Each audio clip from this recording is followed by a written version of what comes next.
This girl, young girl, if I find her channel, I'm going to link into the description.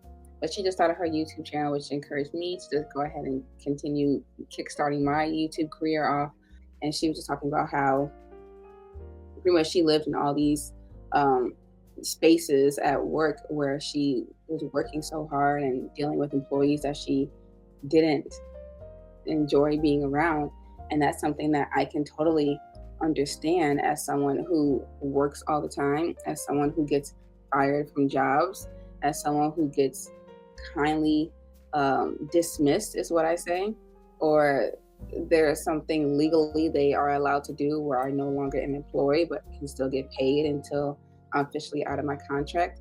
It's things like that where it's like, why can I not hold down a job like regular people? Why can't I find a job that can clock in that I actually genuinely love?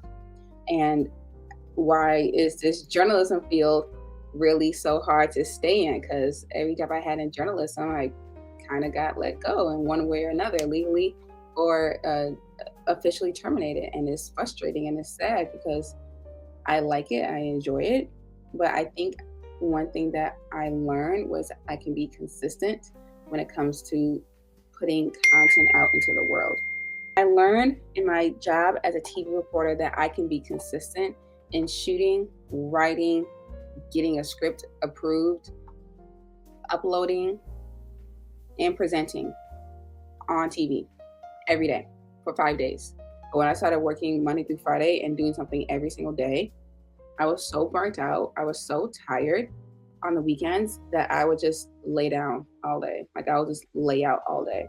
And I kept thinking, like, even while I was there in the last few months, because God gives you that symbol or that signal and that feeling that this isn't gonna last always. I kept saying to myself, I'm doing this every single day. I could be doing this on YouTube. I could be posting something on YouTube every single day.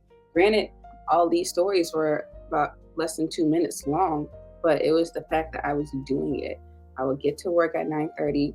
I would talk with my team about what the story was going to be for the day. I would call people to see if they can get on camera.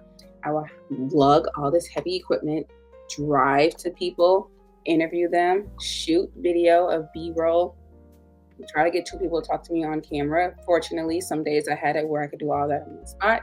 Some days I had to drive to somebody else over here. I had to drive this way to get B-roll.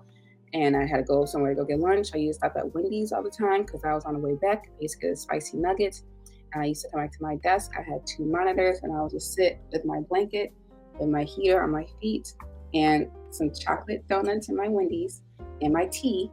And I would just sit and edit that bad boy from about 2 o'clock to about 5:55 because I had to be on the air by 6. And I had to put a teaser out at 4. I had to go on air and tease the story again at 5 and 5:30. And then the official story would air at 6. And then I had to put it on the website, rewrite the broadcast to a print copy, put it on the website, and do my whole face in between time and go on air and say, look, this is what happened today. This is why you guys need to care. And that was a lot. That was a lot to do consistently every day for 2 years. 2 years I did that. And I kept thinking, like, every time I went to work, especially on the weekends, when I went to work, because Saturdays were my Mondays, and I would wake up every Saturday, or I'll be partying on Friday nights, and I kept thinking, like, man, I do not want to go to work tomorrow. I do not feel like doing this today. I don't feel like doing this tomorrow.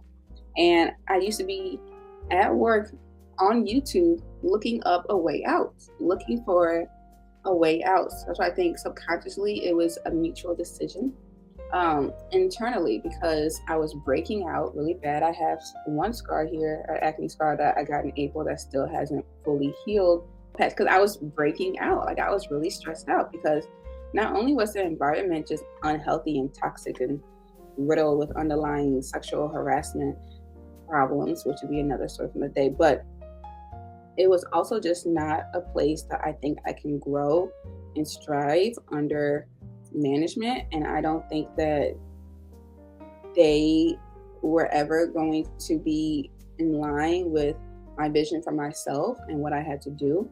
And then also the contract I was in allowed me not to do things that I wanted to do. Like, I had to ask permission to do everything, which I think, it kind of makes sense as a TV reporter, but it's like, I still have a life. Like, I couldn't The book I'm putting out, the Book of Beauty, I couldn't release it because they said that they would have to have part of my money, my royalties, if I released it as a TV reporter putting out a book.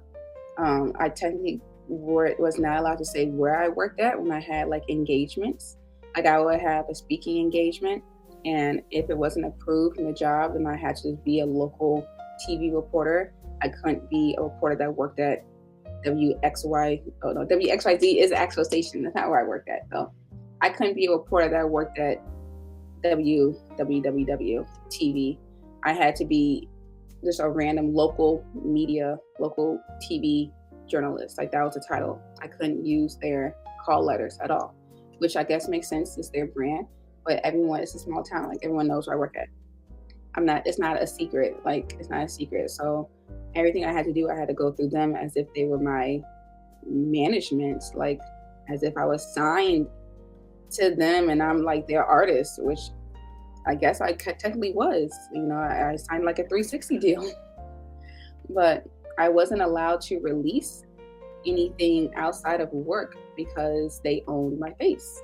That's what they said. They owned my face. So my YouTube channel was put on pause. My book was put on pause.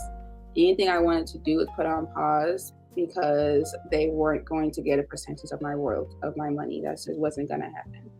But while I was there, I kept thinking of other endeavors I can do to kind of get out of this rat race. And I was looking at ways to make money on Etsy, how to use my Canva, kind of pro Canva, how to post on Instagram all the time. And everything was pretty much just put on pause because they owned my face. So I wasn't allowed to post,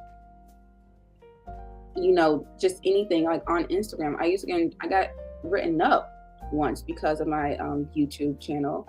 And I feel like I got written up again because of me commenting on people, like someone that I actually knew. We was having a friendly discourse, honestly, on Facebook, and they thought that we was having an argument. And I was like, this is how Black people talk. Like I was talking to someone who I actually knew in real life. And then I ended up later doing a story about him too. So we was like, it wasn't any malintent there. But they didn't know that, and they're like, it's hard to interpret what's happening on the internet. But I was like, is it? Because me and him are having an understanding. It was just outside people who thought I was like arguing. But, you can't really tell what's happening when people are commenting back and forth. Like, I feel like on Facebook, you can only really comment 2 or 3 times before it looks like someone's having an argument with you. I don't know. But it was just a very hard environment to grow outside of that brand. And I didn't really post much on Instagram because I was just genuinely afraid of continuing to get in trouble. I tell you that I got written up twice for social media, and then they later came back to ask me to help them run their social media. And I said, no, not without an apology or reversing this write-up, which was just like a written warning. And they want me to help them grow their YouTube channel, help me grow their Instagram page. And I said, no, I'm not doing that. I'm not going to do that. Not without an apology, without an official apology that you were wrong. And I was right, because in hindsight, what I was doing was helping to grow my presence on social media. And because they could profit off of it, that's when it became an issue. And that was my issue with working at that kind of station. But I think that would happen at any station in TV news. Well, actually, I don't. But I have friends who work in TV news in bigger markets